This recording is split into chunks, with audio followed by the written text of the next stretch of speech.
Hi everyone, so today we'll work on the deck to make it look good.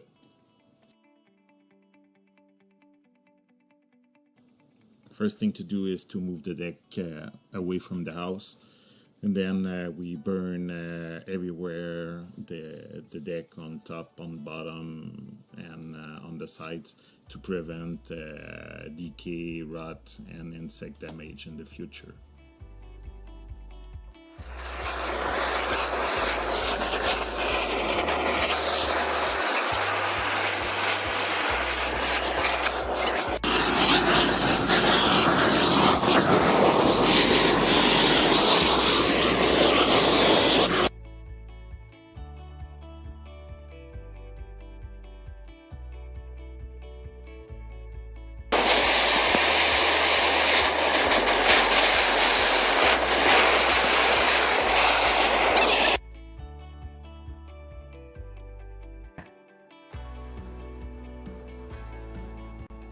We now switch to the top. We want to obtain a uniform dark brown color everywhere, and also to burn all the pitch pocket and pitch on the boards.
Final step is to brush everywhere.